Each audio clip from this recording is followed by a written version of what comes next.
ہائے ہائے کیا کروں، خالی برتن کھڑک رہے ہیں ٹناٹن، ایک آنا تک نہیں میرے پاس۔ موت کا فرشتہ بھی آئے تو ہاتھ جوڑ دوں اس کے سامنے کہ میاں اگلے مہینے تک کے لیے اٹھا رکھو۔ ذرا کمیٹی نکل آئے، مرمرا گئی بڑھیا تو کسی کو منہ دکھانے لائق نہ رہوں گی۔ کہاں سے ہوگا کفن دفن؟ سر چاڑ منہ پھاڑ تو قبرستان رخصت کرنے سے رہی۔ یا اللہ تو ہی مددگار ہے، 2-4 سانسیں اور ڈال دے۔ اور دادی کی چارپائی کے گرد چکراتی پھر رہی تھی۔ کچھ دیر پہلے کھانا کھاتے اچھو لگ گیا تھا، کھانستے کھانستے دادی کی سانس ہی اکڑ گئی۔ بختاور کے تو ہاتھ پاؤں پھول گئے۔ 2-4 تھرک لگائے، پشت تو ہلائی، سینہ دبایا، پانی کے قطرے منہ میں ٹپکائے۔ سانس تو چل نکلی لیکن آنکھیں ابھی بھی بند تھیں۔ گلے میں خرخراہٹ سی سنائی دے رہی تھی۔ اسے موت کا غم تھا نہ خوف۔ 28 سال کی عمر میں ماں باپ اور بہن کی موتیں بھگتا چکی تھی، دل پتھر ہو گیا تھا۔ پریشانی تھی تو یہ کہ جیب میں دھیلا تک نہیں ہے، رات گئے کس کے سامنے ہاتھ پھیلاتی، کون کفن دفن کا انتظام کرتا ہے۔ ایسا کوئی سگا نہ بیٹھا تھا یہاں، لعنت و ملامت کرنے والے بہت سے اٹھ کھڑے ہوتے۔ ہاں ہوں کہ کچھ دال والے ہیں، سخی حاتم تائی کی قبر پر لات مارنے والے، لیکن دادی کو خیرات کا کفن پہناتی یہ بھی سے منظور کہاں تھا۔ عزت آن والی تھی، کوئی کیا گزرا خاندان نہ تھا اس کا۔ بس وقت چکر دے گیا تھا، موت کا ظالم پنجہ محبتوں اور سہاروں کو دبوچ لے گیا۔ گھر کھنڈر بن گیا، دل قبرستان۔ ہر روز کیا کیا دفن نہیں کرتی تھی، چھوٹی بڑی ہزاروں قبریں تھیں اس دل میں۔ رات گئی ان قبروں پر آنسو نچھاور کرتی، روتی کرلاتی، وہ پھر صبر کا بھاری پتھر ایک ایک قبر پر رکھتی جاتی۔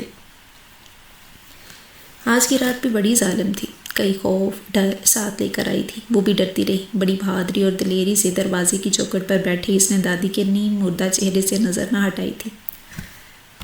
بڑی جداری سے اس کی لمبی لمبی سانسیں گئی تھیں، بڑی صفاقی سے اس کی آدھ کھلی آنکھوں کی سفیدی میں زندگی کی رمق کر تلاش کی تھی۔ اسے لگتا تھا موت دبے پاؤں آئے گی، بغیر آہٹ کے، ادھر آنکھ چھپکی، ادھر وہ دادی کو دبوچ لے گی۔ صبح کی سفیدی پھیلنے لگی تھی جب دادی کراہیں۔ بختاور کی آنکھوں کے ساکت پپوٹوں نے حرکت کی تھی۔ پشت پر دروازے کی چوکھٹ کب سے گئی تھی، پرسن اور وہ بے جان۔ دادی نے کراہ کے اسے پکارا، تب اس کے منجمد وجود میں حرکت ہوئی۔ دونوں پیروں پر اپنے جسم کا بوجھ ڈالتے ہوئے وہ تفاخر سے دادی کی جانب بڑھی تھی، گویا موت کو شکست خود اسی نے دی تھی۔ دادی پانی پی لو۔ دادی کو سہارے سے پانی پلاتے ہوئے اس کے لہجے میں تھکاوٹ کا شائبہ تک نہ تھا۔ کمال کرتی ہو خالہ تم بھی، لڑکا خوبصورت ہو، لڑکا خوبصورت ہو۔ ارے اپنی لڑکی کو بھی تو دیکھو، آنکھیں چھوٹی، ناک موٹی، ٹھگنا سا قد اور دبتا ہوا رنگ، کہاں سے ڈھونڈ لاؤں میں اس کے لیے خوبصورت سا لڑکا؟ اور لڑکے بھی تو حور پری مانگتے ہیں۔ ایک ہفتے میں 5واں چکر لگا تھا اس کا، مگر رضیہ کی اماں نے لڑکے کی تصویر دیکھتے ہی ناک منہ چڑھائی اور وہ بولے بغیر نہ رہ سکی۔ حد کر دی تم نے بھی بختاور، ہزاروں میں ایک ہے میری رضیہ، تیری ہی آنکھوں میں ٹیڑھ ہے جو اس کی ناک موٹی اور آنکھیں چھوٹی لگتی ہیں۔ آگے کہیں سے بڑی آنکھوں والی، ہمیں نہیں پسند یہ بینس جیسے دیدے، جسے اللہ نے دیے ہمیں منظور، بڑی آنکھیں ہوں یا چھوٹی، بس نظر آنا چاہیے۔ رضیہ کی اماں کے تو پتنگے ہی لگ گئے تھے۔ بختاور کہہ کر پچھتائی، بڑی مشکل سے سمجھا بجھا کر انہیں ٹالا، بکل ماری اور گھر سے نکل آئی۔ راستے میں آتے ہی ایک پتھر کو ٹھوکر سے اڑایا، چپل میں پھنسے پیر دھول مٹی میں اٹ گئے تھے۔ پتہ نہیں کس پر غصہ آ رہا تھا، منہ میں بڑبڑاتی درختوں کی چھایا تلے چلتی چلی گئی۔ اللہ جانے کیوں مرنے لگے ہیں لوگ گوری چٹی چمڑی پر۔ اچھا خاصا کماؤ لڑکا بھی انہیں پسند نہیں، کہاں سے لاؤں ان کے من چاہے کوارے اکلوتے، نندوں کے سرے سے وجود نہ ہو، ساس کا مرحوما ہونا ضروری، دیور جیٹھ کی بھی کوئی پرچک شک نہ ہو، گویا لڑکا آسمان سے گرا ہو، زمین سے اگا ہو، ہر قسم کے رشتے سے پاک۔ شیشم کے درختوں کی لمبی قطار سے پرے نہر بہتی تھی، وہ سڑک کنارے سے ہٹ کر درختوں کا سہارا لیتی نہر کنارے آ بیٹھی۔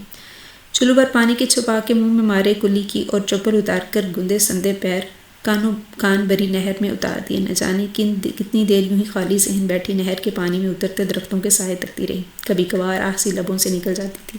کیسی تھکن سی اترنے لگی ہے بدن میں، جوڑ جوڑ دکھ رہا ہے، جوانی میں بڑھاپا دیکھ لیا ہم نے تو، سارا جسم ٹھنڈا تھا، نہ جذبوں کی گرمائش باقی، نہ خواہش کی چنگاری جی کو جلاتی ہے، بس زندگی نے نکیل ڈال رکھی ہے، سدائے جانور کی طرح گھستی جا رہی ہے، کھینچتی چلی جا رہی ہے، اپنی کوئی مرضی نہ چاہت، جدھر موڑ دو مڑ جائے گی، جدھر روک دیا کھڑے ہو کر۔ بارے مالک کیسی قسمت ہے ہماری، کیا کیا لکھ دیا نصیبوں میں۔ لڑکیاں اس عمر میں اپنی شادی کے سپنے دیکھتی ہیں، ہم دوسروں کے سنجوگ کی فکر میں ہلکان ہوئے پھرتے ہیں، فلاں لڑکا فلاں لڑکی، اس کی جوڑی اس کے ساتھ، رنڈووں کے گھر بس جائیں، بیوہ سہاگنیں ہو جائیں، کوری ہتھیلیوں پر مہندی اتر آئی، خالی آنکھوں میں سپنے سج گئے، اور ہمارے ہاتھ کیا آیا؟ چند 100 روپے، ریپ کا دوپٹہ، سلک کا دوپٹہ، کچھ بکسوں میں درے رہ گئے، کچھ ہونے پونے بیچ کر بڑھیا کا دبا دارو ہو گیا۔ ارے بڑھیا کا خیال آتے ہی وہ چونکی، کتنا وقت بتا دیا میں نے، ماتھے پر ہاتھ مارتے ہوئے وہ پچھتائی، کس کے آسرے پر چھوڑ کر بیٹھی ہوں اس بیچاری کو، نہ کوئی پانی پلانے والا، نہ حال پوچھنے والا، پڑوسن بھی اللہ جانے وقت نکال پائی ہوگی یا نہیں۔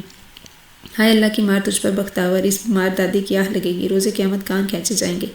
اللہ توبہ، لیکن میں کیا کروں، نکلنا پڑتا ہے، 2 وقت کی روٹی بھی تو کھانی ہے۔ وہ پھر سے افسردہ ہو گئے تھے، پاؤں پانی سے واپس کھینچے، دل دہلا کر نکھر سے گئے تھے۔ ململ کے دوپٹے سے خوب رگڑ رگڑ کر صاف کی چپل پہنی اور سنبھل کر قدم اٹھاتی سڑک پر آ گئی۔ بھوک سے پیٹ میں آگ سی لگ گئی تھی۔ گھر میں داخل ہوتے ہی دادی کو آواز لگائی، جواباً آواز ابھری۔ سکون کا سانس لیا، کمرے کا دروازہ کھولا تو نیم تاریکی میں دادی کی آنکھیں سے دیکھتے ہی جگمگانے لگی۔ کچھ کھایا ہے؟ وہ دادی پر جھک گئی۔ اس نے میز کی طرف اشارہ کرتے ہوئے اس بات میں سر ہلایا۔ پڑوسن کھانے پینے کو کچھ دے گئی تھی۔ اس نے چارپائی کے ساتھ رکھے میز پر پڑے برتن دیکھ کر اندازہ لگایا۔ دل ہی دل میں ممنون ہوئی۔ دادی کی طرف سے دل کو تسلی ہوئی تو اپنی پیٹ پوجا کی فکر ہوئی۔ بےتاب قدموں سے باورچی خانے میں داخل ہوئی، بتی جلائی، چنگیٹ ڈھونڈی، خالی منہ چڑھاتی ہوئی ہانڈی دیج کی دھلی دھلائی، جیسے صبح چھوڑ کر گئی ہو۔ ہائے، وہ تھک کر پیڑھی پر گر گئی۔ کون سا جنم دینے والی بیٹھی تھی جہاں جو پکا کر رکھتی۔ پھر بھی امید تھی، کیونکہ پڑوسن کبھی کبھار دال ہانڈی چڑھا جایا کرتی تھی۔ جن دنوں زیادہ فارغ ہوتی بختاور پر ترس کھا لیتی تھی۔ ان دنوں وہ خود امید سے تھی، کہاں اس کے لیے اتنا تردد کرتی۔ وہ کتنی ہی دیر گھنٹوں میں منہ چھپا کر روتی رہی۔ آٹا گوندا، ہانڈی پکاؤ، پھر لقمہ منہ میں ڈالو۔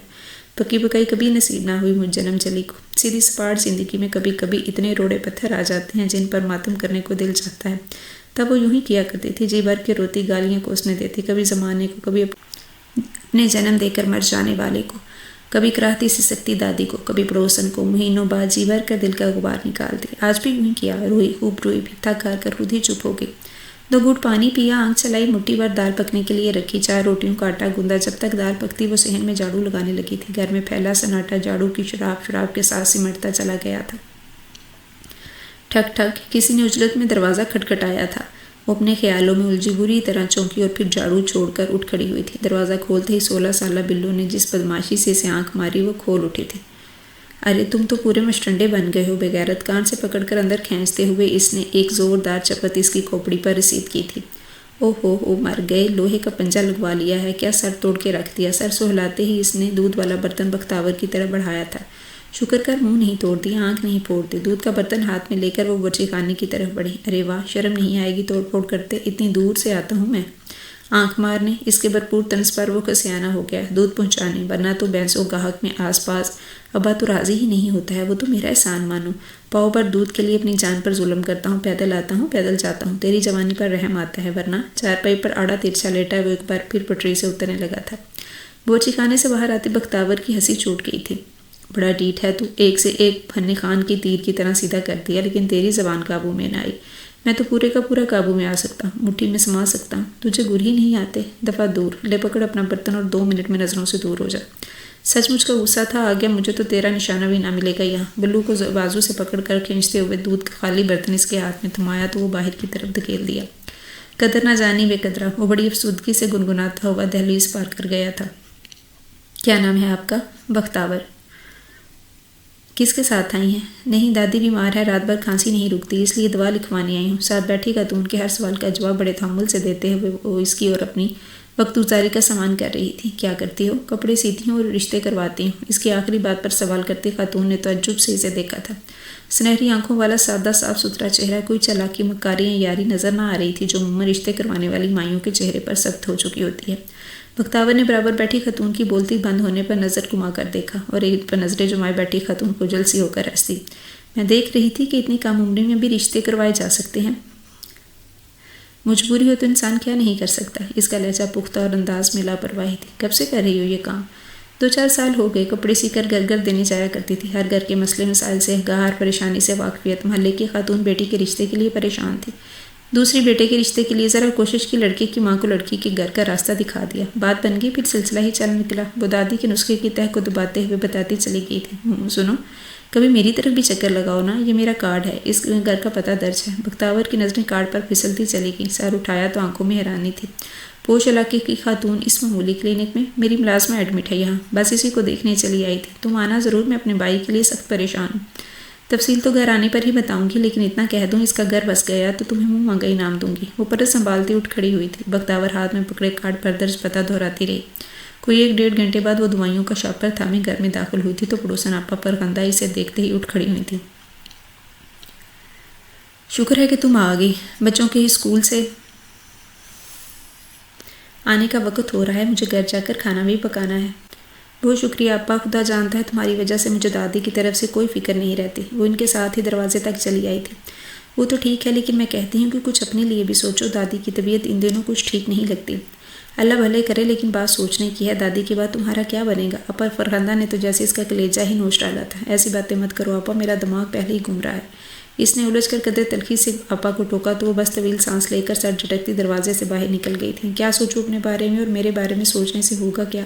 وہ تھکی ماندی کمرے میں آ گئی۔ مل جائے کوئی آنکھوں کا اندھا لولا لنگڑا، 2 بول نکال کے پڑھ لوں۔ آدھی عمر دادی کی سیوا میں کٹ کی، آدھی اس کی خدمت میں کاٹ لوں گی، اور بھلا کس کی نظر پڑے گی مجھ پر؟ وہ بڑبڑاتے ہوئے دادی کو سہارا دے کر اٹھانے لگی تھی۔ دادی نے خمار آلود آنکھیں کھول کر اسے دیکھا، پھر اشارتاً پوچھا، کیا ہوا؟ کچھ نہیں دادی، سب ٹھیک ہے، اور جو نہیں ٹھیک وہ بھی ہو جائے گا، بس تو دھوکہ مت دینا، اللہ کے بعد تیرا ہی آسرا ہے۔ اس نے دادی کے دونوں ہاتھ اپنے ہاتھوں میں جکڑ لیے۔ سماج سے محروم دادی اس کے ہلتے لبوں سے مفہوم ماخذ کر رہی تھی، کچھ سمجھی کچھ نہ سمجھی، بس اپنے نحیف و ناتواں بازو اٹھا کر اسے سمیٹ لینے کی کمزور سی کوشش کرنے لگی۔ اس نے بھی جیسے تھک کر دادی کے سینے پر سر رکھ دیا تھا۔ سن بلو، ایک کام کرے گا؟ کون سا کام؟ یہ سوٹ لیتا جا، راستے میں عارفہ کے کر دینا۔ نہ میرے پاس ٹائم نہیں، آج ذرا جلدی جانا ہے۔ پھولا پھولا سا چہرہ، خفا خفا سا لہجہ، دونوں ہاتھ پشت پر باندھے وہ ذرا سا رخ موڑے کھڑا تھا۔ کیا ہوا ہے تجھے؟ بختاور نے اس کے سامنے آتے ہوئے بغور اسے دیکھا۔ کچھ نہیں، برتن خالی کر کے مجھے دے دو۔ وہ ایک بار پھر رخ موڑ گیا۔ بختاور کو غصہ آ گیا۔ لے پکڑ۔ چارپائی سے خالی برتن اٹھا کر اس نے بلو کو کھینچ مارا تھا۔ ارے رے، بچاتے بچاتے بھی خود کو نہ بچا سکا، البتہ برتن گرنے سے بچا لیا تھا۔ اپنے کاندھے کو مسلتے ہوئے اس نے تیز نظروں سے بختاور کو دیکھا۔ جواباً اس کے ماتھے پر تیوریوں کا جال پھیلے دیکھا تو دانت کوسنے لگا۔ توبہ توبہ، اتنا غصہ! دیکھ بلو، مجھے تنگ کیا تو تیری ہڈی پسلی ایک کر دوں گی۔ اس کا مزاج بہت چڑچڑا ہو گیا تھا۔ بلو کی فضول حرکتیں خون کو کھلائے آ رہی تھی۔ میں تو یہ پوچھ رہا ہوں کہ تمہاری نظر ٹھیک ہے؟ کیوں، کیا ہوا ہے میری نظر کو؟ میرا مطلب ہے ٹھیک سے دکھائی تو دیتا ہے نا؟ وہ اس فضول سے سوال پر غسیلی نظروں سے اسے گھورتی رہی۔ اچھا بتاؤ، کتنی انگلیاں؟ اب کہ وہ تڑک گئی تھی۔ چبا ڈالوں گی تیری یہ سوکھی سڑی 3 انگلیاں، بس بھاگ نکل اب، مسخرہ کہیں کا۔ میری بہنائی سے تجھے کیا لینا دینا؟ بھلے سے 2 کے 4 اور 3 کے 6 نظر آتے ہوں۔ اس نے کڑوے کسیلے لہجے پر بلو نے شکایتی نظروں سے اسے دیکھا اور پھر پاؤں پٹکتا ہوا دروازے سے باہر نکل گیا۔ وہ منہ میں گالیاں بکتی چارپائی پر آ بیٹھی تھی۔ پتہ نہیں کبھی کبھار کیوں اتنا ستانے لگتا ہے۔ چھٹاک بھر کا لڑکا ہے اور دروازہ کھٹاک سے کھلا تھا۔ اس نے سر اٹھا کر دیکھا، بلو دروازے کے بیچوں بیچ کھڑا تھا۔ نیا سوٹ سلوایا تھا، آج پہلے دن پہن کر سیدھا یہاں آیا تھا۔ خوشبو لگائی، بالوں میں تیل لگایا۔ یار دوست کہہ رہے تھے بلو، آج تو پہچانا نہیں جا رہا۔ بیبے نے جب تک 7 مرچیں نہیں ماری گھر سے نکلنے نہیں دیا، اور تجھے تو اتنا بھی محسوس نہ ہوا کہ بلو آج بدلا بدلا سا لگ رہا ہے؟ تو سچ مچ بہت کٹھور ہے، وہ رنجیدگی سے کہتے ہوئے باہر نکل گیا تھا۔ بختاور چند لمحے دروازے کی خالی چوکھٹ کو گھورتی رہی، پھر ماتھے پر ہاتھ رکھ کر پچھتائی۔ اے ہے، کیسی غرق ہوتی ہے اپنی سوچوں میں، ذرا خبر نہ ہوئی بیچارہ بلو، اس لیے تو خفا ہو رہا تھا، اور میں نادان بچے کی خوشی کو محسوس ہی نہ کر سکی۔ اسے افسوس ہونے لگا۔ چل خیر، کل آئے گا تو منا لوں گی۔ خود کو تسلی دیتے ہوئے وہ چارپائی سے چت لیٹ گئی، نظریں اوپر اٹھائیں۔ آسمان بالکل خالی، نہ کوئی پتنگ ڈولتی نظر آئی، نہ کسی پرندے نے قلع بازی کھائی۔ عجیب و جاڑ ویران سا منظر تھا۔ اس نے اکتا کر کروٹ بدلی، تبھی ایک دم دادی کا خیال آیا۔ سیلن زدہ نیم تاریک سے کمرے میں لیٹی ایک بیمار عورت، بے بس، مجبور، چلنے پھرنے سے قاصر، اٹھنے سے محروم، سو کر اٹھتی تو جاگتے لگتی، جاگتے جاگتے تھک جاتی تو پھر سو جاتی۔ اس حوث زدہ کمرے میں جہاں رات کو سوتے وقت بختاور کا دم گھٹتا تھا، بوڑھی دادی نہ جانے کیسے دن سے رات اور رات سے دن گزارتی تھی۔ 1000 بار چھت کی کڑیاں گنتی تھی، دروازے سے آتی روشنی کی لکیروں سے حساب رکھتی تھی، آنے والے لمحوں کا، نہ جانے والے لمحوں کا۔ کیا کیا سوچنا آتی ہوگی دل میں، کیا کچھ نہ یاد کرتی ہوگی تنہائی میں۔ بڑھاپا عذاب بن کر اترا ہے اس پہ، اور میں ایسی نادان کا ملوکل بدبخت 2 وقت کا کھانا کھلا کر سمجھتی ہوں حق ادا ہو گیا۔ لعنت ہو تجھ پر بختاور، اپنی عاقبت سنوارنے کے لیے بھی اسے احساس نہ کیا، مرنے سے پہلے ہی قبر میں ڈال دیا اس کو۔ کوئی چابک سا لہرایا تھا، وہ ہڑبڑا کر اٹھ بیٹھی، تیزی سے کمرے کی طرف بھاگی۔ دادی جاگ رہی تھی، سوالیہ نظروں سے اسے دیکھ کر۔ دادی باہر چل کر بیٹھے۔ دادی نے کوئی جواب نہ دیا تھا۔ وہ ہمت کر کے جیسے تیسے دادی کو باہر لے آئی، چارپائی پر لٹایا۔ دادی نہانے سے ڈرتی تھی، اس نے گرم پانی کر کے ہاتھ پاؤں دھو ڈالے، تولیہ گیلا کر کے چہرہ صاف کیا، بالوں میں کنگھی کی۔ دادی پوپلے منہ کے ساتھ مسکرائی تھی، تب اس نے دادی کے سلوٹ زدہ ہاتھوں کو چومتے ہوئے اس کے سامنے اپنے دونوں ہاتھ جوڑ دیے تھے۔ معاف کر دینا دادی، بھول گئی ہوں۔ دادی کی زبان عرصہ وہ بند ہو چکی تھی، اشاروں سے ہی اسے ایسا کرنے سے منع کرنے لگی۔ اس نے گاؤ تکیہ کے سہارے دادی کو لٹایا اور خود ہی ساتھ جڑ کر لیٹ گئی۔ دادی کھلی فضا کا لطف اٹھاتی، شہویت سے کھیلتی چڑیوں کو دیکھ کر مسکراتی رہی، تو بختاور انجانے دکھ کے زیر اثر اس بوڑھے چہرے کو ترہم آمیز نظروں سے دیکھتی رہی۔ کاش میرے پاس بہت سے روپے ہوتے، دادی کی مرغی کی چکنی پلاتی، پھلوں کا جوس دیتی، ایک دم صحت مند کر دیتی۔ اور اب تو دلیا اور کھچڑی ہی سب سے بڑی عیاشی ہے۔ دلیا ختم ہو تو کھچڑی، کھچڑی ختم ہو تو دلیا حاضر۔ اس کی پلکیں بار بار بھیگ رہی تھیں۔ دیکھ بلو، اس پوری دنیا میں کتنے لوگ بستے ہیں، اربوں خربوں تو ہوں گے ہی، لیکن میری دنیا میں کون ہے؟ ایک دادی، ایک یہ پڑوسن، اور ایک تم، بس 3 لوگوں کی کائنات بنائے بیٹھی ہوں۔ یہی 3 لوگ میری جاگیر ہیں، میرا متاع ہے۔ اب بتا، تو کیوں ڈاکہ ڈال رہا ہے میرے مال پر؟ میری جاگیر چھین کر کہاں کا راجہ بن بیٹھے گا تو؟ کیوں اتنے دنوں سے گھر کی دہلیز پار نہیں کی؟ آج وہ کھینچ کھانچ کر بلو کو گھر لائی تھی۔ شام کا وقت تھا، سناٹا کاٹ کھانے کو دو رہا تھا اور بلو تھا کہ ابھی تک زبان کو تالا لگائے بیٹھے تھا۔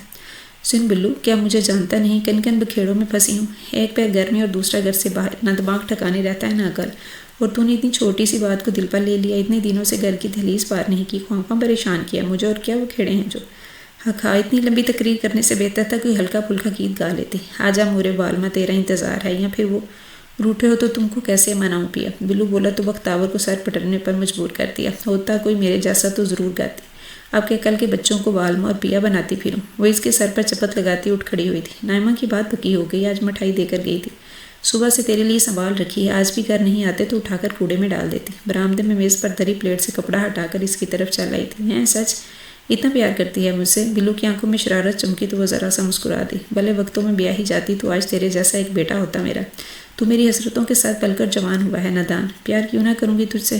ساری مٹھائی کڑوی کرتی، چل برتن میں ڈال دے، گھر جا کر کھا لوں گا، تجھ سے تو تیرا خیال ہی اچھا ہوگا ظالم۔ خالص فلمی انداز بختاور کا منہ بن گیا، ہر وقت کالے کی دکان میں گھسا رہتا ہے، اس لیے دکان خراب ہو گیا ہے تیرا، کیبل اور VCR کی کارستانی، تیرے ابا سے شکایت لگا کر تیری تو درگت بنواتی ہوں میں۔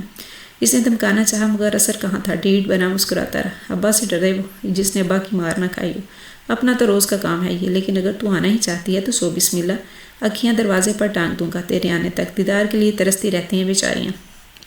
بختاور اس درجہ ڈٹھائی پر حیرت سے کھلی آنکھوں کے ساتھ اسے جاتے ہوئے دیکھ رہی تھی۔ راستہ طویل تھا، بلاخر کٹ ہی گیا۔ جس وقت وہ اس گھر سے گیٹ پر پہنچی، سورج کی سنہری کرنیں نارنجی رنگ میں گل مل کر اپنا وجود کھو چکی تھی۔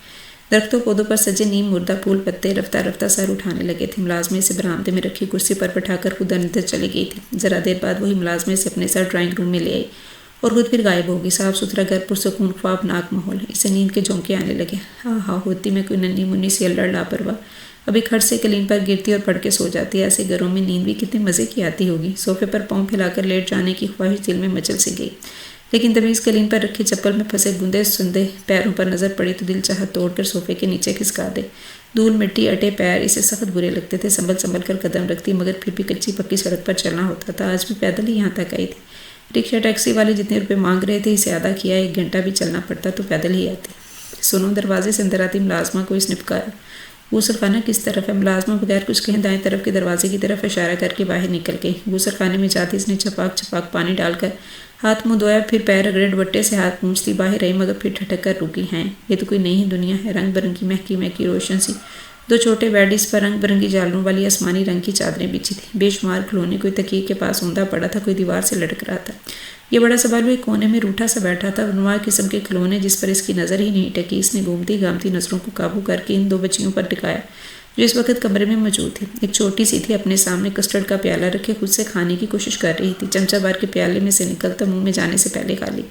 فراق ساری کی ساری کسٹرڈ میں چھپی جا رہی تھی۔ بختاور بے اختیار ہنستی، تبھی بڑی بچی نے سر اٹھایا۔ وہ مشکل 7-8 سال کی عمر تھی اور چھوٹی کو اس کی حرکتوں پر روکنے ٹوکنے کی بجائے بس اسے ٹکر ٹکر دیکھتی جا رہی تھی۔ ارے واہ، یہ تم لوگوں کا کمرہ ہے، بڑا پیارا، بہت ہی خوبصورت۔ وہ ستائشی نظروں سے ادھر ادھر دیکھ رہی تھی۔ ارے یوں گمسم اور چپ چاپ کیوں بیٹھی ہو؟ ہنسو کھیلو، گیت گاؤ۔ اس نے قریب پڑا روئی کے گالوں والا نرم بال اٹھا کر بڑی بچی کی طرف پھینکا جو حیران آنکھوں سے اسے تک رہی تھی۔ ارے یہ گڑیا کتنی خوبصورت ہے۔ اس نے دروازے کے پیچھے جھولتے گڑیا کو زور سے جھولا دیا۔ مہنگی ہوگی، ہاں بھائی، پیسے کے کھیل ہیں، سینکڑوں میں آئی ہوگی۔ ایک ہمارا بچپن تھا، گڑیوں پوڑلیوں کے کھیلنے سیتے ہلکان ہو جاتے تھے، محلے میں گھوم کر رنگ برنگی قطرے جمع کرتے، کئی دن کئی راتوں کی محنت گڑیا بن کر سامنے آتی تو پھٹی پھٹی آنکھیں، پھیلے ہوئے ہونٹ، ایک کالی لکیر ناک کی جگہ، یہ کتنے مزے کی صورت بنتی تھی۔ دیکھ دیکھ کر خود ہی ایسا کرتے۔ تم لوگوں نے کہاں دیکھی ہوگی کپڑوں کی گڑیا؟ میرے پاس رکھی ہے 2-4 اپنے پیاروں کی نشانیاں، ایک اماں کے ہاتھوں سے بنی، ایک دادی کے ہاتھوں سے، ایک میں نے اور چھوٹی نے مل کر بنائی تھی۔ رنگ محل میں گھستے ہی جیسے بچپن لوٹ آیا تھا، ساری کلفت دور، الجھنے پریشانیاں ختم، لہجہ خوشگوار، پٹر پٹر بولتے دل بھر کی اس لیے اداسی کیفیت میں گر کیا تو وہ یکلخت تھی، خاموش ہو گئی۔ سر اٹھا کر دیکھا، چھوٹی کسٹرڈ کی مٹھیاں بھر بھر کے منہ میں ڈال رہی تھی۔ بڑی ابھی تک حیرت میں گری، نہ سمجھ میں آنے والی کیفیت چہرے پر طاری کیے اسے دیکھ رہی تھی۔ آئے ہائے، وہ ایک دم چھوٹی کی طرف لپکی، کسٹرڈ کا پیالہ سامنے سے ہٹایا ہی تھا جب دروازہ کھلا۔ وہ چونکی، کوئی مرد اندر داخل ہو رہا تھا، شدید حیرت کا تاثر ہو رہا، بالکل ویسے ہی جیسے کچھ لمحے قبل بڑی بچی کے چہرے پر دکھائی دیا تھا۔ وہ نہ ہو یہ اس بچی کا باپ ہے، اس نے اندازہ لگایا۔ سارے کپڑے خراب کر لیے ہیں، کسی سے کہہ کر بدلوا دیجیے۔ وہ آرام سے کہہ کر جس دروازے سے آئی تھی اس دروازے سے باہر نکل گئی۔ پہلے باتھ روم، پھر ڈرائنگ روم، جہاں بیٹھی خاتون باتھ روم کے دروازے پر نگاہیں جمائے بیٹھی تھی۔ دراز قد، گوری رنگت، گہرے بھورے رنگ کی خوبصورت آنکھیں، چہرے پر مجموعی تاثر نرمی اور ملاحت کا تھا۔ اخروٹی رنگ کے شلوار قمیض میں ملبوس میمونہ بیگم کے بھائی کا اس سے کوئی تیسری بار جائزہ لیا تھا۔ حسب توقع دونوں بیٹیاں میمونہ کے بھائی اسفند کی ہی تھی۔ بڑی اس وقت لاؤنج میں کشن پر بیٹھی ہوم ورک کرتے ہوئے بختیور کو صاف نظر آ رہی تھی۔ دوسری 1.5-2 سالہ بچی باپ کی گود میں بیٹھی اس کی کلائی سے بندی کڑی سے کھیل رہی تھی۔ نہا کر کپڑے بدل چکی تھی اور پہلے سے زیادہ نکھر گئی تھی۔ میمونہ بچیوں کی مرحومہ ماں کو یاد کر کے آنسو بہا رہی تھی، ساتھ ساتھ اس کی بیماری سے موت تک کے واقعات۔ جتنا عرصہ گزرا انتہائی پیار اور محبت میں، لوگ دیکھتے تو رشک کرتے تھے دونوں پر۔ چاند سورج کی جوڑی تھی۔ اسفند تو راضی ہی نہیں ہوتا تھا، مگر بچیوں کا معاملہ ہے، آج نہیں تو کل ماں کی ضرورت محسوس کرنے لگیں کہ قسمت کا چکر ہے سارا۔ ورنہ کبھی سوچا بھی نہ تھا کہ اسفند معموم چہرے کے ساتھ بہت خاموشی سے اٹھ کھڑا ہوا اور بچی کو کسی ننھی گڑیا کی طرح باہوں کے ہلکے میں لیے کمرے سے باہر نکل گیا تھا۔ بختیور نے ایک نظر اسے باہر جاتے دیکھا تھا اور دوبارہ میمونہ کی طرف متوجہ ہوئی۔ تم نے گھر بار دیکھ لیا، اتنا اندازہ تو ہو گیا ہوگا کہ ہمارا تعلق کس طبقے سے ہے۔ اچھے گھرانوں سے ملنا ملانا ہے، یہاں کی بات کرتے ہی لوگ منہ بنانے لگتے ہیں۔ کھانے پینے گھرانوں کی لڑکیوں کو کوئی مجبوری آڑے نہیں آتی، جو ایسے رشتوں کے لیے رضامند ہیں۔ اسی لیے تمہیں دیکھتے ہی خیال آیا کہ کیوں نہ تم، میں آپ کی بات سمجھ گئی ہوں، آپ بالکل بے فکر ہو جائیں، رشتہ ایسا دکھاؤں گی کہ آپ سارے مسائل حل ہو جائیں گے۔ ہاں بس ذرا کام جلدی ہو جائے تو لڑکی ایسی ہو جو بچیوں کو سینے سے لگا کر رکھے۔ میرا اپنا گھر سعودیہ میں ہے، چند ماہ کے لیے آئی ہوں۔ میاں کے فون پر فون آ رہے ہیں کہ یہاں گزارا نہیں، لیکن میں چاہتی ہوں کہ آپ کے یہ کام کر کے ہی جاؤں۔ انشاءاللہ اللہ بہتر کرے گا، میں اب چلتی ہوں۔ اٹھ کھڑی ہوئی تو میمونہ بھی فوراً اپنی جگہ چھوڑ دی۔ آؤ میں تمہیں باہر تک چھوڑا۔ انہوں نے جاتے جاتے سائڈ ٹیبل پر رکھے پرس میں ہاتھ ڈالا اور پھر اس کے ساتھ باہر آتے ہوئے 1000 کے نوٹ اس کی طرف بڑھا دیے۔ یہ لو آنے جانے کا کرایہ رکھو، کام ہو جائے تو رہنے دیجیے، آپ کی خواہش پوری ہوگی تو جو دل میں آئے گا دے دیجیے۔ اس نے حسب معمول اپنا اصول زبان تک لانے کے لیے منہ کھولا، لیکن 1000 روپے کا کڑکڑا تصور زبان کی چپ گرا لگا گیا۔ دلیا، کھچڑی، کھچڑی دلیا، فروٹ جوس یا اکلیس نے گہرا سانس لیتے ہوئے نوٹ تھام لیا۔ میں بہت جلد دوبارہ آؤں گی۔ اسے اپنی آواز کی تازگی اور کھنکسی محسوس ہوئی تھی۔ وہ گیٹ کی طرف آتے ہوئے اپنی مٹھی میں جھانکتے سبز نوٹ کو دیکھ کر چپ کے مسکرا رہی تھی۔ کون کہتا ہے پیسے سے خوشیاں نہیں خریدی جا سکتی؟ یہ دیکھو ذرا دادی کو، پوپلے منہ میں نرم کباب کا ٹکڑا رکھتے ہی کیسے مسکرانے لگتی ہے۔ جہاں 2 وقت تبدیلی سے کھاتی تھی، اب 4 وقت بھوک لگنے لگی ہے۔ سراہنے رنگ برنگے پھل پڑے ہیں، الگ خشک ہونے لگے تو جوس کا گھونٹ بھر لیتی ہے۔ میٹھے کو دل نہ چاہے تو نمکین بسکٹ حاضر۔ آج دوپہر میں اتنی گہری نیند سوئی کہ دنیا جہان کی خبر نہ رہی تھی، ورنہ تو کبھی ادھر کروٹ کبھی ادھر۔ دل کی بات کہنے کا موقع اسے کبھی کبھار ہی ملتا تھا۔ پھر اس کا کیا تھا؟ کون لے دے کر بلو ملا تھا، اسی سے حال دل کہنے لگی۔ ایسا نہیں کہ اس نے 1000 کا نوٹ پہلی دفعہ دیکھا تھا، بس سرشاری اس بات کی تھی کہ آج دادی پر خوب خرچ کیا تھا۔ اپنے لیے کیا لائی؟ بلو سارے ضروری کام بلائے اس کے پاس بیٹھا تھا، کچھ بھی نہیں۔ اس کام میں ہاتھ ڈالا ہی دادی کے لیے ہے، بڑے لوگ ہیں، سوچا دادی کا خرچہ پانی چلتا رہے گا، ورنہ گھر اتنی دور ہے کہ 50 روپے آنے اور 50 جانے میں لگتے ہیں۔ لیکن میں 1 نمبر کی ڈیٹ، پیدل آئی پیدل گئی، 100 روپیہ بچا لیا۔ وہ اپنی چالاکی پر کھل کر مسکرائی تو بلو نے ایک نظر اسے دیکھ کر سر جھکا لیا، اور بس کبھی کبھار ہی ایسے مغموم ہوتے دیکھا تھا، ورنہ تو یوں مطمئن شادہ فرح نظر آتی تھی۔ چہرے پر مسکراہٹ ہمہ وقت رہتی تھی، زبان میں تیز تیز چلتی رہتی تھی، لیکن اندر کتنے غم اس نے سنبھال رکھے تھے، وہ بھی ڈکی چھپی بات تو نہ تھی۔ بلو نہ جانے کیوں اس کی مشقت بری زندگی کے بارے میں سوچتا اداس سا ہو بیٹھا تھا۔ کیا ہوا ہے تجھے؟ بلو کا جھکا ہوا سر بختیور نے اوپر اٹھایا۔ کب تک یوں ہی زندگی گزارے گی تیری؟ جب تک تو بڑا نہیں ہو جاتا۔ وہ شرارتی نظروں سے اسے دیکھنے لگی۔ اس کی طرف سے پہلی مرتبہ سے شرارت کے اظہار پر بلو گڑبڑا گیا تھا۔ کیا مطلب ہے تیرا؟ اس کے چہرے پر پہلی ہلکی ہلکی سرخی بھی بے اختیار ہی کہکہ لگا کر ہنستی تھی۔ ارے تو بڑا ہوگا نا، کسی اچھی لڑکی کا تجھ سے بیاہ کرا کے تجھے اپنے پاس لے آؤں گی، میرے گھر میں رونق ہو جائے گی، پھر کمائے گا تو، گھر سنبھالے گی وہ، اور میں کروں گی خوب عیش۔ وہ باتیں سن لو اس کی۔ وہ سر جھٹکتا اپنی جگہ سے اٹھا۔ چلتا ہوں اب۔ ہاں یہ پیسے بھی لیتا جا، مہینہ ختم ہونے میں 8-10 دن ہو گئے ہیں اب تو، مگر کیا کروں، مجبور ہوں، پیسے نہ ہوں تب اور بات، مگر جب ہاتھ میں آئے تو قرض اتارنے میں دیر نہیں لگاتی۔ اس نے دوپٹے کے پلو سے گرا کھول کر پیسے اسے تھمائے تو وہ بغیر کچھ کہے پیسے تھام کر بالوں میں انگلیاں چلاتا باہر کی طرف چل رہا تھا۔ میں بات کہوں سیدھی سچی اور کھری، ہماری بیٹی دونوں بچیوں کو سنبھال تو لے گی، مگر ان کے اور آپ کی ایک ملازمت ضرور ہی رکھوا کر دینی پڑے گی، اور باقی رہی شادی منگنی کی بات تو بھائی ہم تو کریں گے دھوم دھام سے، اور جواباً آپ کو بھی ایسا ہی کرنا پڑے گا۔ ہاں ٹھیک ہے، آپ کا بھائی اپنے ارمان پورے کر چکا ہے، مگر بھائی ہماری بیٹی کی تو پہلی خوشی ہوگی نا یہ۔ میمونہ کی نگاہوں میں نور النساء کے لیے پسندیدگی کے تاثرات پڑتے اس نے ماں کی جو کھٹ فرمائش شروع کی۔ اس پر میمونہ بختیور دونوں ہی ہکا بکا رہ گئی تھی۔ بختیور نے خفت محسوس کرتے ہوئے پہلو بدلا، ساتھ ہی ساتھ میمونہ کو کنکھیوں سے دیکھا۔ یہ نوری کی ماں کو کیا ہو گیا؟ اس نے دانت کچکچائے، لب کاٹے، مگر نوری کی ماں نان سٹاپ شروع ہو چکی تھی۔ تب اس نے تھک کر بوتل میز پر رکھی اور سیدھی ہو بیٹھی۔ ہے خالہ، کن خیالوں میں کھوئی ہو تم؟ بیگم صاحبہ کے ہاں پورے وقت کی نوکرانی ہاتھ باندھے بچیوں کے آگے پیچھے پھرتی ہے۔ ہوگی اللہ اور دے، مگر پہلے یہ بات کر لے تو اچھا ہوتا ہے، کل کلاں یہ نہ ہو کہ نوکرانی غائب اور میری بچی بیچاری ہلکان ہوتی پھرے ان دونوں کے پیچھے۔ لا حول ولا قوت۔ اور تو تمہارا کیا خیال ہے خالہ؟ نور النساء کو ڈیکوریشن پیس بنا کر رکھی گی، نہ ہاتھ ہلائے گی نہ پیر، نہ بھائی پہلے ہی بتا چکی ہوں شادی کرنی ہے بچیوں کے لیے، تمہیں نہیں منظور تو نہ صحیح۔ وہ لمحے میں اٹھے اور میمونہ کو اشارہ کرتے ہوئے باہر کی جانب چل دی۔ ارے رکو تو صحیح سنو۔ نورالنساء کی ماں گھبرا گئی، مگر بختیار نے پیچھے مڑ کر دیکھنے والوں میں نہ تھی۔ ڈرائنگ روم سے نکلی تو باہر کھڑی گاڑی تک جا کر رکی تھی۔ بہت جلدی کی تم نے بھاگنے میں؟ میمونہ ہامتی کامتی اس کے پیچھے لپکی۔ جانے دیجیے، دوگلے لوگ ہیں، میرے سامنے پہلے سے ایسی بات کی ہوتی تو آپ کو یہاں لانے کی سہمتی نہ کرتے۔ شروع سے ہی نیت اچھی نہ ہو تو انجام کا بس اللہ ہی حافظ ہے۔ وہ چلتی گاڑی سے باہر کے مناظر میں کھو گئے۔ میمونہ تفکرات میں گری کولتار کی سڑک پر نظریں چمائے بیٹھی رہی۔ اللہ جانے لوگوں کے دل پتھر ہو گئے ہیں یا خوف خدا ختم ہو گیا ہے۔ یہ بھول سے دو بچیاں آنکھوں میں کھٹک رہی ہیں۔ بندہ پوچھے کل کو اپنے بچے پیدا کریں گی تو کیا انہیں بھی دادی پھوپھی چاچیوں کے حوالے کریں گی؟ ہم نے نہیں سنبھالے جاتے۔ وہ خوب غصے میں بری بیٹھی تھی۔ آج ایک والدہ محترمہ اس شرط پر اس کے ساتھ اسفند یار کی طرف آئی تھی کہ پہلے میں لڑکا دیکھوں گی پھر لڑکی ان کو دکھاؤں گی۔ میمونہ نے اس بات پر کوئی اعتراض نہ کیا تھا تو اسے ساتھ لے کر اگلی شام ہی میمونہ کے ہاں پہنچ گئی تھی۔ اسفند سے دروازے پر ٹکراؤ ہو گیا تھا۔ اس نے لڑکی کی ماں کو کونی ماری۔ اسفند عجلت میں تھا، نہا دھو کر باہر جانے کو تیار، بس سلام دعا کر کے باہر کی طرف بڑھ گیا۔ Black trouser black tea shirt میں دراز قد اسفند کو دیکھ کر لڑکی کی ماں خوش ہو گئی۔ میمونہ سے نہایت خوشگوار انداز میں ملی، بات چیت کی، چائے وائے پی، اپنے یہاں آنے کی دعوت دی، مگر جاتے جاتے سوچا چھوڑ گئی۔ لڑکا ہمیں پسند ہے، بچیاں بھی سلجھی ہوئی تمیزدار ہیں، ہم شوق سے لڑکی دینے کو تیار ہیں، لیکن سوتیلے پن کی دراڑ کبھی نہیں ہٹتی۔ کل کو ہماری بچی ماں بن گئی تو نہ ختم ہونے والا فساد کھڑے ہو جائیں گے۔ تم بچیوں کی پھوپھی ہو، ان کو چاہتی ہو، وہ بھی تمہارا خیال کرتے ہیں تو انہیں اپنے ساتھ کیوں نہیں لے جاتی؟ تمہارے بھی بچے ہیں، ان کے ساتھ گل مل جائیں گے۔ میمونہ ٹکر ٹکر ان کا منہ دیکھتی رہی۔ بختیار ایک بار پھر بے لحاظ ہو گئی۔ خدا سلامت رکھے بچیوں کے باپ کو، وہ کیوں دوسروں کے در پر جا پڑے؟ بھلا کوئی کتنا ہی سگا کیوں نہ ہو، وہ آپ کی آنکھ کا تارا ہے، اس کے دل کا چین اور سکون ہے، وہ تو گھڑی بھر کے لیے گاہوں سے اوجھل نہیں ہونے دیتا۔ آپ کن خیالوں میں ہے؟ سنبھال رکھیے اپنی بچی اپنے پاس، ہمیں رشتوں کی کمی نہیں۔ بختیار کے تیور دیکھ کر وہ فوراً پیترا بدل گئی۔ میں تو بس یوں ہی، ورنہ ہمیں کیا اعتراض، ہم بھی بچیوں والے ہیں۔ ان کی تان ہی بدل گئی، مگر میمونہ نے آنکھوں ہی آنکھوں میں بختیار کو اپنی ناپسندگی کے بارے میں آگاہ کیا اور خود کسی کام کا بہانہ کر کے وہاں سے اٹھ گئی تھی۔ چند لمحوں بعد جب وہ واپس ہولی خاتون کو ان کے گھر کی راہ دکھائی اور خود لوگوں کو بے حس رویوں پر چلتے گھر آ گئی تھی۔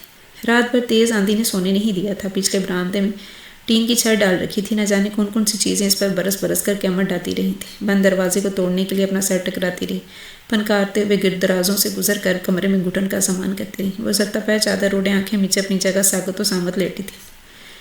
شام کو میلے میلے آسمان پر پھیلی زردی کو دیکھ کر اسے اندازہ ہو گیا تھا کہ موسم کے تیور درست نہیں۔ دادی کے کھانے پینے کا سامان کمرے میں رکھا اور سر شام کمرے میں گھس گئی۔ دادی نے حیرت سے اسے دیکھا، پھر اشارہ کیا، کپڑے کیوں نہیں سی رہی؟ مشین کے بند کیوں پڑی ہے؟ بس یوں ہی، دل نہیں چاہ رہا، صبح جلدی اٹھ جاؤں گی۔ سر میں درد تو نہیں؟ خیریت تو ہے نا؟ دادی اپنی جگہ ایک دم پریشان ہو گئی۔ وہ مسکرا دی۔ ٹھیک ہوں، بالکل ہٹی کٹی، کچھ نہیں ہوا۔ اس نے خوب ان کو تسلی کرائی اور چار ادھر ادھر کی باتیں سنائی، لطیفے چٹکلے، بچپن کی بہت سی باتیں دادی کے ساتھ مل کر دہرانے لگی۔ پھر بتایا، آج کل بڑی اچھی خاتون سے ملاقات ہوئی ہے، اس کے بھائی کے لیے رشتہ ڈھونڈ رہی ہوں، کام ہو گیا تو وارے نیارے ہو جائیں گے۔ دل کی سخی بھی ہیں اور اللہ نے بھی کوئی کمی بھی نہیں رکھی، بس دادی دعا کر۔ تب یہ احساس ہوا، اس کی آواز آندھی کے شور تلے دب گئی۔ بھاگ کر دروازہ بند کیا، دادی کی طرف پلٹی، انہوں نے اشارہ کیا، اب نیند آ رہی ہے۔ وہ چارپائی تک گئی، تب بھی بجلی چلی گئی۔ اندھیرے سے تو جان جاتی تھی، چھلانگ مار کر چارپائی پہ آئی اور اپنی چادر میں پناہ ڈھونڈی۔ پھنکارتی ٹھوکریں مارتی ہوا در و دیوار کو ہلا دے رہی تھی۔ وہ لرزتی کامتی دل ہی دل میں آیت درود پڑھتی رہی۔ کمرے میں حبس اور گھٹن کی فراوانی نیند کا آنا محال تھا۔ بہت سا وقت بیت گیا، کبھی چادر سے باہر سر نکال تو کبھی سجائی نہ دیتا۔ اتنا گپ اندھیرا کہ سب سمتیں گڑمڑ ہو گئی۔ دروازہ کدھر ہے، کھڑکی کہاں ہے، الماری کس طرف ہے، کچھ سمجھ نہ آیا۔ دوبارہ خیمے میں گھس گئی، مزید وقت بیتا۔ آندھی کا زور ٹوٹا، ٹین کی چھت پہ ٹوٹتی قیامت کا شور۔ تب گیلی مٹی کی مخصوص خوشبوئیں آس پاس محسوس ہونے لگی، ہلکی ہلکی بارش ہونے لگی۔ تب اس کی پلکیں آہستہ آہستہ بند ہوئیں۔ صبح آنکھ کھلی تو کمرہ روشنی سے بھر چکا تھا۔ بڑھ بڑھا کر اٹھ بیٹھی، گردن گھما کر دیکھا، دادی ابھی سو رہی تھی۔ وہ آنکھیں ملتی چارپائی سے نیچے اتر آئی۔ دروازہ کھولا، صحن کا فرش گرد و غبار سے اٹا ہوا تھا۔ تب احساس ہوا دروازے پر دستک ہو رہی ہے۔ وہ دوپٹہ اوڑھتی بھاگ کر دروازے تک پہنچی۔ خدا جانے کون تھا دروازے پر، وہ کب سے دستک ہو رہی تھی۔ عجلت میں دروازے کی کنڈی گرائی، سامنے پڑوسن کھڑی تھی۔ وہ قدرے شرمندہ سی ہو کر ایک طرف ہٹ گیا۔ ارے سوئی ہوئی تھی کیا؟ اور اس کی طرف دیکھتے ہوئے بولی تو بختیار کھسیانی سی ہو کر ہنس دی۔ ہاں بس رات کو دیر سے نیند آئی تھی، اس لیے آ بیٹھے۔ وہ اس بات میں سارا لاتی کمرے کی طرف بڑھ گئی۔ بختیار نے جلدی جلدی منہ میں پانی کے چھینٹے مارے۔ چائے کا پانی رکھنے کے لیے بورچے خانے کی طرف بڑھی، جب آپا فرخندہ نے کمرے میں آواز دی، آ رہی ہوں۔ اس نے جلدی سے چولہا جلایا، دیچ کے اوپر رکھی، پھر عجلت سے باہر نکلی تھی۔ جب آپا فرخندہ آواز باغتا سے کمرے سے باہر نکلی، بختیار کیا ہوا آپا؟ اس نے حیرت سے ان کی اڑی اڑی رنگت کو دیکھا۔ بختیار وہ دادی ہاں وہ سو۔ ایک دم سے کوئی الارم سا بجا تھا۔ دل و دماغ میں بات ادھوری چھوڑ کر اس نے نہ سمجھی کے عالم میں آپا فرخندہ کو دیکھا۔ کیا ہوا؟ ہزار وسوسے اندیشے جاگے۔ آپا فرخندہ کچھ کہنے کی کوشش میں صرف فون اٹھلا کر رہے تھی۔ دادی وہ بلند آواز سے پکارتی کمرے کی طرف بھاگی، مگر آپا فرخندہ نے ایک دم اسے بازو تھام کر روک دیا تھا۔ بختیار کمرے میں کوئی نہیں ہے، یہ کیا کہہ رہی ہیں؟ بختاور نے حیرت سے انہیں دیکھا. وہ خود بھی سمجھ نہ پائی اور جب سمجھی تو وہ یقینی کے عالم میں انہیں ایک طرف دھکیلتی کمرے کی طرف بھاگی جس کی فضا میں موت سرد اور بے جان پنجے گاڑے وہاں سے جا چکی تھی. بس گھڑی بھر کے لیے آنکھ لگی تھی اور وار ہو گیا. ذرا سی بے خبری میں مات کھا گئی. رات کے اندھیرے میں لوٹ گئی تھی. تسلی دلاسا آسرا سب چھن گیا. ایسی کنگال ہوئی کہ بیان سے باہر. بڑھیا بھی ایک نمبر کی چالاک دگا دے گی فریبی دھوکے باز. میرا کچھ خیال نہ کیا. کس کے حوالے کر کے گئی؟ سب دروازے کھڑکیاں باندھتے کدھر سے موت آئی اور کدھر کو دبوچ لے گئی. کوئی جائے ارے بلا کھلائے. میرے پاس کیا بچا ہے؟ اس کا پورا جسم آگ کی طرح تپ رہا تھا. بند ہوئی آنکھوں سے آنسو تھے کہ زاروں قطار بہے چلے جا رہے تھے. حواس قابو میں نہ تھے. ذرا سی دیر کے لیے بے ہوشی طاری ہو جاتی پھر آنکھ کھولتی تو ایک واویلا نہ ہی آہذاری نہ جانے کیا الٹا سیدھا بول رہی تھی. اپا فرکندا ٹھنڈے پانی کی پٹیاں رکھتے ہوئے بکھلائی جا رہی تھی. ہاتھوں میں کپکپاہٹ چہرے پر روائیاں. بختاور کی حالت سنبھلے ہی نہ آ رہی تھی. آج تیسرا دن تھا اور بخار کی شدت جوں کی تم. ڈاکٹر آتا دوائی دیتا چلا جاتا. کسی نے مشورہ دیا ہسپتال لے جاؤ. مشورے پر علمہ درآمد فرخندہ کے لیے مشکل. وہاں کون رہے گا اس کے پاس؟ خود ان کی گود میں 1.5 ماہ کا بچہ تھا. بھاگ دوڑ کر بس بات نہ کی تھی تو کیا بھئی یاروں مدد کر ہسپتال کے بستر پر چھوڑا ہوں. نرسوں کے رحم و کرم پر نابابا. اللہ جانے کیسا سلوک کروں. پھر ہسپتال کا خرچہ دوا دارو ناممکن. وہ دل و جان سے اس کے لیے دعا کرتی رہی. جتنا بس میں تھا خدمت کری. رات کو 2 بچوں سمیت اس کے گھر میں آ کر سو رہتی. بلو صبح شام آتا کئی گھنٹے بیٹھا رہتا. آنکھوں میں ہزار وسوسے. لبوں پر چپکی مہر. بس خالی آنکھوں سے ادھر سے ٹکرائے بڑبڑاتے کرلاتے دیکھتا رہتا. پھر آنکھوں میں موٹے آنسو لیے واپس لوٹ جاتا. چوتھے روز اس کا بخار ٹوٹا. آنکھ کھلی تو سارا جسم پسینے میں شرابور. اٹھ کر بیٹھ گئی. دماغ سن تھا. آنکھیں بالکل خالی اور ویران. باہم پیوست ہونٹ بالکل خوش تھے. چند لمحے سپاٹ نگاہوں سے فرگندہ اور بلو کو دیکھتی رہی. دفتر نگاہ کمرے کے دروازے پر جا پڑی. ذہن میں جماکا ہوا بجلی کوندے بولی بسری بات یاد آ گئی. بڑی بے چارگی سے بلو کو اور پھر مدد طلب نظروں سے اپا فرگندہ کو دیکھا. انہوں نے آگے بڑھ کر سینے میں بھیج لیا. فکر کیوں کرتی ہم ہیں نا. وہ بڑی خاموشی سے اس کا بازو دبوچے آنسو بہانے لگی تھی. نیم غنودگی کے عالم میں تھی جب کسی نے زور سے اسے ہلایا. اس نے ہڑبڑا کر آنکھیں کھولی. شام کا وقت تھا. وہ کمرے میں دادی کی چارپائی پر لیٹی ہوئی تھی. اس چارپائی پر دادی نے کئی برس قبضہ جمائے رکھا تھا. اور وہی دادی چارپائی کے برابر کھڑی اشارے کر رہی تھی. چل اٹھ میری چارپائی سے. کم بخت ڈائن ورنہ میں تیرا گلا گھونٹ دوں گی. سر تپید سفید آواز میں لپیٹی. دادی نے اس کی طرف جھکی اور وہ چیخ مار کر چارپائی سے نیچے اتر آئی. زور کا چکر آیا. لڑکھڑا کر دروازے سے ٹکرائی. دروازے کا پٹ تھام کر خود کو سہارا دیا. پھر ڈرتے دادی کی طرف دیکھا جو بڑے آرام سے چارپائی پر چٹ لیٹی تھی اور ہاتھ سینے پر باندھ کر اسے دیکھ کر مسکرانے لگی تھی. مارے خوف کی اس گگی سی بن گئی تھی. پیر گھسیٹتے ہوئے کمرے سے باہر نکلی. برآمدہ پار کر کے سین میں آتے ہوئے پلٹ کر دیکھا. دادی دروازے میں کھڑی سے اشارہ کر کے اپنی طرف بلا رہی تھی. بختاور کے منہ سے گھٹی گھٹی سی چیخیں نکلنے لگی. لپک کر صحن پار کیا. تھک سے بیرونی دروازہ کھولا اور باہر نکل آئی. سر بے تحاشا گھوم رہا تھا. دیوار کا سہارا لے کر وہیں بیٹھ جانا چاہتی تھی. جب راہ چلتے آدمی نے رک کر پوچھ لیا. خیریت تو ہے باجی. اس کی پیلی پڑتی رنگت اور ککواتے ہونٹ نظر انداز کیے جانے کے قابل نہ تھے. وہ چند لمحے خوفزدہ نظروں سے گھر کے دروازے کو دیکھتی رہی. آدھی کنڈی اچکاتا کوئی جواب نہ پا کر اپنی راہ پر چل دیا.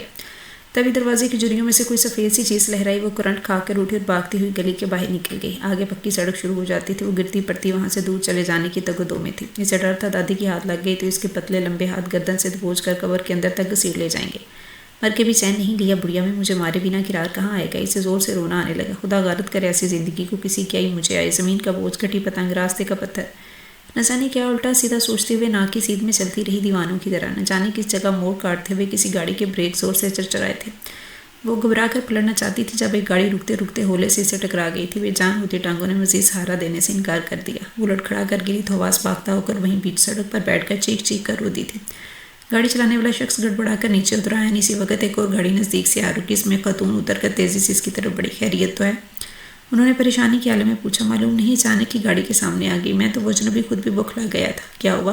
چوٹ تو نہیں آئی؟ وہ خاتون ہمدردانہ انداز میں پوچھتے ہوئے اس پر جھکی اور پھر اس کا چہرہ دیکھتے ہی دم خود رہ گئی. انتہائی کمزوری اور غربت کی وجہ سے جو رکھ رکھاؤ اس کی شخصیت میں دکھائی دیتا تھا وہ آج مفقود تھا.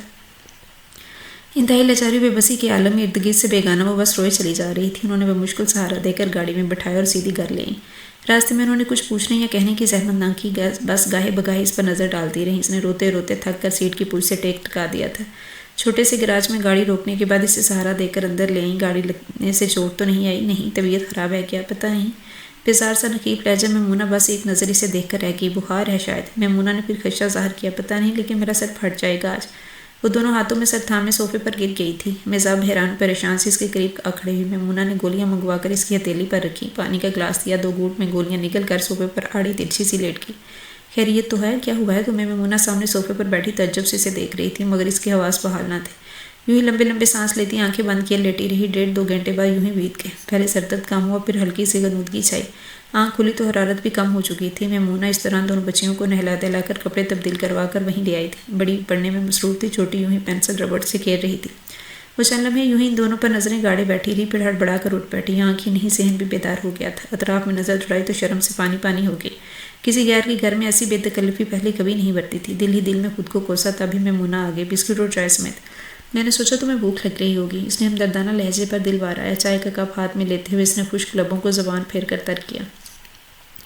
چند روز پہلے دادی مر گئی۔ دنیا میں اس کے علاوہ میرا کوئی نہیں تھا، اور میں نے کبھی یہ نہیں سوچا تھا ماں ابا کے بعد دادی بھی مجھے تنہا چھوڑ جا سکتی۔ اوہ! میمونہ کی نگاہوں میں اس کے لیے رحم کے جذبات امڈ آئے تھے۔ دکھ کی بات ہے کہ میں رات بھر برابر چارپائی پر سوتی رہی، مجھے خبر بھی نہ ہوئی، اور معلوم نہیں رات کے کس پہر ہاتھوں کی لرزی سی اتر آئی تھی تو اس نے کپ میز پر رکھ دیا۔ میں اتنی کمزور تو نہیں تھی، پھر بھی مجھے احساس ہے آپ جس حالت میں مجھے یہاں لے کر آئی ہیں میں آپ کی بہت شکر گزار۔ نہیں، ایسی بات مت کرو، اس میں کوئی ایسا بڑا کام نہیں کیا۔ دروازے سے کوئی اندر آیا تھا۔ اس نے سر اٹھا کر دیکھا تو پھر اسمت کو سامنے پا کر فوراً ہی اٹھ کھڑی ہوئی۔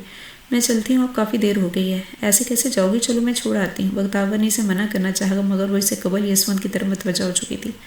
بچیوں کا خیال رکھنا، بختیور کی طبیعت ٹھیک نہیں، میں اسے گھر تک چھوڑ کر آتی ہوں۔ ٹھیک 15 منٹ بعد وہ میمونہ سمیت گھر میں داخل ہوئی تو آپا فرخندہ کی ہوائیں اڑی ہوئی تھیں۔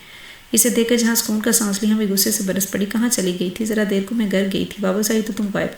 میری تو جان سولی پر اٹکی ہوئی تھی۔ وہ جواب دیے بغیر صحن میں بچھی چارپائی پر لیٹ گئی۔ تب فرخندہ نے میمونہ کو دیکھا۔ میں بختیور کی چھوڑنے آئی تھی۔ انہوں نے ہلکے سے مسکرا کر وضاحت کی۔ اچھا، میں تو بہت فکر مند ہو رہی تھی۔ دادی کی موت کا بہت صدمہ لیا ہے، اتنے دن سے بیمار ہے۔ میں اپنا گھر بار بال چھوڑے تب سے یہی ہوں۔ اب اس کی بس یوں ہی جان پہچان ہے، کوئی خاص رشتہ نہیں، میمونہ نے کہا تو پھر فرخندہ کی چائے کی دعوت پر شکریہ کہتے ہوئے واپس لوٹ گئی۔ تو نے تو ڈرا کر رکھ دیا تھا، قسم ہے اگر تجھے کچھ ہو جاتا تو میں تجھ سے پہلے جان دے دیتا۔ بلو اسے تندرست ہوتا دیکھ کر پھر سے شوق ہونے لگا تھا۔ وہ افسردگی سے مسکرا دی۔ کوئی کسی کے لیے جان نہیں دیتا بلو، سب کو اپنے لیے جینا پڑتا ہے، چاہے کوئی مرے چاہے کوئی جیے۔ ارے واہ، نہیں ملا ہوگا کوئی میرے جیسا۔ جب ہی ایسے بتی کر رہی ہو ذرا اشارہ تو کر، ابھی چھت سے چڑھ کر کود جاؤں یا جلدی گاڑی کے سامنے لیٹ جاؤں؟ تیرے منہ میں خاک بدبخت، تیرے جیسے عاشق نامراد ہی رہتے ہیں۔ کیا زور کا دھموکا جڑا ہے؟ آپا فرخندہ نے وہ دے منہ گرتے گرتے بچا۔ یہ کیا بات ہوئی؟ اسے سخت برا لگا تھا آپا فرخندہ کا اس معاملے میں بولنا۔ واہ یہ ہوئی کہ تو اتنے بڑے بڑے کام کرنے سچا ہے، جا کے اپنے ابا کے دودھ دہی والے برتن دلوا دے، کچھ اس کا بھلا ہو جائے گا۔ داڑھی منہ چھا جائے تو بلا عشق بگاڑتے رہنا۔ چل اٹھ یہاں سے، انہوں نے اچھا خاصا ڈانٹ کر اٹھا دیا تھا۔ واہ آپا فرخندہ، تو نے تو بے عزتی خراب کر دیا۔ اچھا پھر چلتا ہوں میں، دیکھ لے تیرے کوچے سے کیسا بدنام ہو کر نکالا گیا ہوں۔ اس نے بختیور سے شکایت ہوئی۔ وہ چپ چاپ مسکراتی رہی۔ بلو کے جاتے ہی فرخندہ رازدارانہ انداز میں اس کے قریب ہوئی۔ بختیور، کل جو عورت آئی تھی تمہارے ساتھ، وہ بختیور کو معلوم تھا کل سے تجسس دبا رہی تھی، اس لیے تفصیل سے اس کے متعلق بتا دیا۔ آپا فرخندہ سن کر گہری سوچ میں ڈوب گئی۔ چھوٹی بہن کے رشتے کی وجہ سے سخت پریشانی ہے، شادی کے قابل ہے مگر اچھا رشتہ ملنا بہت مشکل ہے۔ یہ کھاتے پیتے لوگ ہیں، تم ادھر بات چلاؤ۔ ذمہ داری، ایک اور ذمہ داری، تیری عمر بیت گئی بختیور، یہ ذمہ داریاں نبھاتے پر تیرا ذمہ لینے والا کوئی نہ۔ بختیور خاموش نگاہوں سے فرخندہ آپا کے چہرے پر پھیلی پریشانی کو دیکھنے لگی۔ کیسی خوش نصیب ہوگی وہ لڑکی، اس کی ماں، اس کا باپ، بھائی سب پریشان ہے اس کے لیے، اور آپا فرخندہ یہاں تفکرات میں گری بیٹھی تھی۔ اسے اتنی دور ہونے کے باوجود حالانکہ وہ ان سب رشتوں کے ساتھ ایک گھر میں ہے، محفوظ و مامون۔ آپ پریشان مت ہوں آپا، میں بات کروں گی، اس نے تسلی میں اس لہجے میں کہا تو فرخندہ معمونیت سے اسے دیکھتے اٹھ کھڑی ہوئی تھی۔ تمہارے لیے کچھ کھانے کو لاتی ہوں۔ رات کافی سے زیادہ بیت چکی تھی اور وہ نیند آنکھوں سے کوسوں دور۔ کیا کروں کیا نہ کروں، یا اللہ نیند کیوں نہیں آ جاتی؟ وہ اکتا کر بیٹھ گئی۔ بڑی بے چارگی سے چاروں طرف نظر دوڑائی، ہر خالی بائیں بائیں کر رہا تھا۔ عجیب سی تنہائی، ویرانی، وحشت، برآمد اور کمروں میں کفن پہنے گھومتی پھرتی دادی، بیرونی دیواروں کے اوپر سے جھانکتے ہوئے سر چھت پر ٹہلتے قدموں کی چاپ، چارپائی کے نیچے چھپی نہ دیدہ بلائیں۔ دل تو جیسے سینے میں دھڑکتا ہی بھول گیا تھا، یا پھر شاید سینے میں تھا ہی نہیں۔ اس نے لمبی سانسیں لے کر اندر کی گھٹن کو کم کرنا چاہا مگر فضا میں آکسیجن ختم ہونے کے قریب تھی۔ آیت الکرسی پڑھ، پیچھے سے دادی نے جھاڑا۔ وہ شدھ و مدد سے آیت الکرسی کا ورد کرنے لگی۔ دادی کے بعد آپا فرخندہ کے بغیر آج جس نے پہلی رات تھی آپا فرخندہ کے ساتھ فوت ہو گئی تھی۔ گاؤں میں سارے کا سارا گھر ادھر روانہ ہو گیا۔ جاتے جاتے آپا فرخندہ نے کہا، اماں سیانی کو پیغام بھجوا دینا، رات کو تمہارے پاس آ کر سو جائے۔ مگر نہ جانے کیا ہوا، اماں سیانی کو پیغام نہیں ملا، یا شاید وہ آنا بھول گئی۔ بہت سارا انتظار کرنے کے بعد اس نے دروازے کی کنڈی چڑھا لی۔ پڑوسن میں ایک نگ چڑھا دکاندار رہتا تھا جس نے کبھی اپنی بیوی کو اس سے تعلقات بڑھانے کی اجازت نہ دی تھی، البتہ خود وہ اس کام کے لیے ہمیشہ تیار رہتا تھا۔ اس وقت اس سے مدد مانگنا ایک مستقل مصیبت کو گلے لگانا تھا۔ سو چپ کی بیٹھی رہی۔ اماں سیانی کی آمد کا انتظار رفتہ رفتہ دم توڑ گیا۔ رات گہری اندھیری، ہوا چلی گئی۔ کس کس کی دڑ کھٹکھٹاؤں گی، یہ تو روز کا رونا ہے۔ اس نے چادر اتار پھینکی، چارپائی سے نیچے اتر گئی۔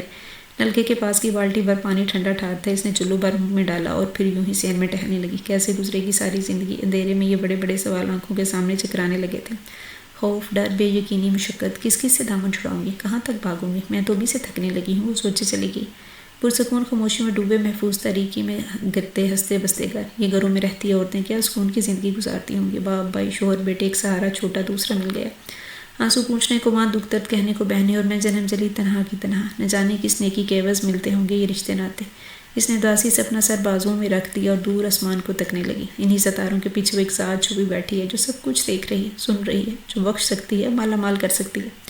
قرب کا گہرا ساز دل میں جاگا، پروردگار تیرے خزانے میں کوئی کمی نہیں، مجھے غریب کو نواز دے، بخش دے، ایک گھر دے دے، ہنستا بستا خوشیوں بھرا پرسکون گھر دے دے، عزت کی زندگی چاہیے اور کچھ بھی نہیں یا اللہ۔ زندگی میں پہلی بار وہ شکوہ نہیں کر رہی تھی، مانگ رہی تھی دل سے، عاجزی سے، اور رات رفتہ رفتہ اس کے آنسوؤں میں بیتتی جا رہی تھی۔ ایک رشتہ لائی ہوں، نام بختاور، عمر 28 سال، شکل و صورت قابل قبول، زمانے کی بے پناہ سختیوں کے باوجود روح کا گداز قائم ہے، حالات کی کرختگی نے دل کی نرمی کو ہڑپ نہیں کیا، غربت کے بے رحم پنجوں نے پیار محبت خلوص کی دولت پر ڈاکہ نہیں ڈالا، رشتوں سے محرومی نے دل کی وسعت پر پیر ہی نہیں بٹھائے، ماں کی دوری نے وجود میں ممتا بھر دی ہے، باپ سے دوری نے شفقت برتنا سکھا دیا ہے، بھائی کا نہ ہونا ہمت الدلیل بنا گیا ہے، بہن کی جدائی نے ضبط اور صبر سے نواز دی ہے، دنیاوی دن دولت کے نام پر پھوڑی کوٹی نہیں، دکھ درد مفلسی یتیمی سے مالا مال ہے، جس کے نام پر آرزوؤں حسرت و تمناؤں اپنے پن کے سوا کچھ ساتھ نہ لائے گی، کوئی مطالبہ کوئی تقاضا نہیں، کر ہی نہیں سکتی کہ قدرت نے اس قابل چھوڑا ہی نہیں، ہاں بس پناہ چاہیے، ایک آسرا درکار ہے، ایک صاحبان کی ضرورت ہے، بس اور کچھ بھی نہیں۔ زبردستی گود میں چڑھ کر بیٹھی مضراب کو کارپٹ پر بٹھا کر وہ بھی اٹھی اور بغیر نگاہ اٹھائے پیر گھسیٹتی دروازے کے باہر نکل گئی۔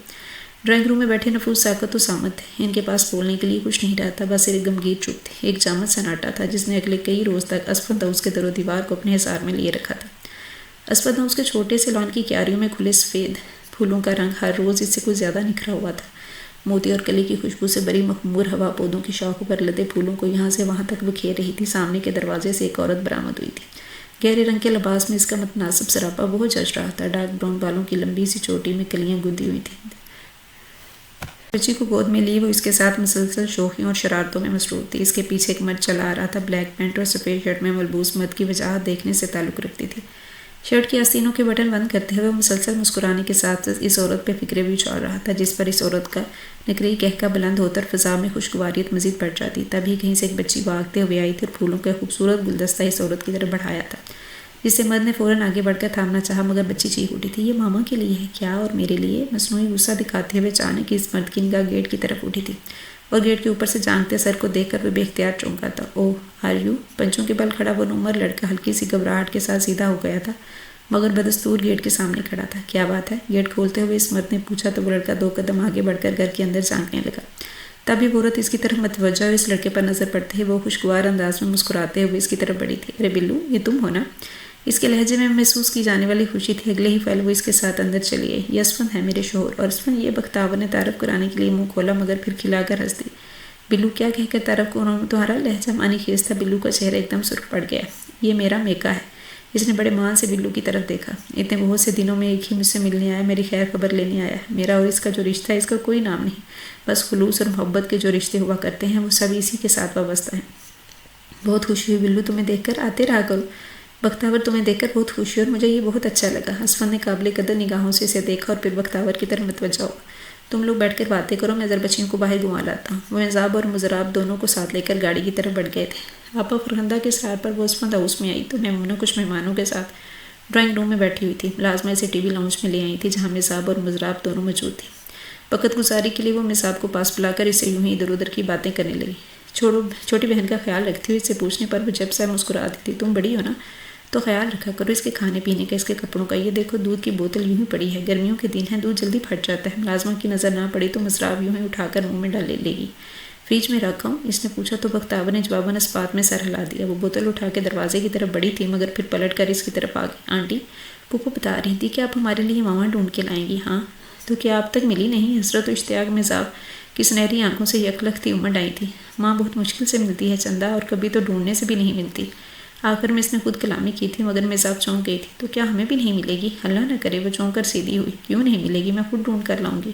جلدی کریں نا آنٹی، مجھے رات کو بہت ڈر لگتا ہے، ماما کے بغیر نیند نہیں آتی۔ مزاب بات کرتے ہوئے ایک دم رو دی۔ بختاور ایک لمحے کے لیے سناٹے میں رہ گئی، اسے لگا اس کے سامنے مزاب نہیں بختاور کھڑی ہے۔ تاریک راتوں کو تنہائی سے خوفزدہ بختاور، اس نے بجلی کسی تیزی سے اٹھ کر اس اپنے سینے میں بیچ لیا تھا۔ مزید زور زور سے رونے لگی تھی۔ مت رو، ناچندہ روتے نہیں، وہ اسے ساتھ لیے صوفے پر آ بیٹھی تھی۔ اسے چپ کروانے کی بھرپور کوشش کی، منہ جمع، بال سوارے، پشت تھپکی، تبھی کوئی اجلت میں اندر آیا۔ میزاب۔ اسفند نے حیرت سے بختاور کی گود میں بلکتی میزاب کو دیکھا تھا اور بجلی کسی تیزی سے اس کی طرف بڑھا تھا۔ کیا ہوا ہے؟ میزاب اس کے پاس سے اٹھ کر باپ سے لپٹ گئی تھی۔ مضراب ڈری سہمی باپ کی ٹانگوں سے چمٹ گئی۔ اسفند نے مشکل میزاب کو چپ کرا کے کمرے میں بھیجا، مضراب کو اٹھا کر پیار کیا، چہرے پر زبردستی مسکراہٹ سجا کر اسے نارمل کرنا چاہا، مگر ذہن بختاور کی طرف مجبور تھا جو اب دونوں ہاتھوں سے سر دیے بیٹھے تھے۔ کیا ہوا تھا میزاب کو؟ اس کے سامنے بیٹھے صوفے پر پریشانی سے پوچھ رہے تھے۔ اسے ماں کی تلاش ہے، وہ کہہ رہی ہے ماما کے بغیر نیند نہیں آتی، وہ کہہ رہی تھی اسے رات کو بہت ڈر لگتا ہے۔ اس کی مدھم آواز اسفند میں مشکل سن چکا تھا۔ رات بہت بھیانک ہوتی ہے، اندھے بیکاری کے خالی کشکول جیسے اس نے ڈر اور خوف کے سکوں کے سوا کچھ نہیں گرتا۔ آنکھوں کے گوشے میں نرم آٹھ حیرت تھا۔ یہ میزاب نے کہا ہے؟ اسفند کے لہجے میں تعجب، آنکھوں میں حیرت تھی۔ گھر کے کونے خدروں میں چھپا خوف نکل کر آنگن میں دندنانے لگتا ہے۔ وہ جیسے کچھ سن ہی نہیں سکی تھی۔ چیزیں اپنی شکل بدل لیتی ہیں، سناٹے کی لمبی زبان سب آوازوں کو نکل لیتی ہے، ہوا لمبی لمبی سانسیں لینے لگتی ہے۔ تب نیند نہیں آتی، تب واقعی ڈر لگتا ہے، نیند نہیں آتی، بالکل بھی نہیں آتی۔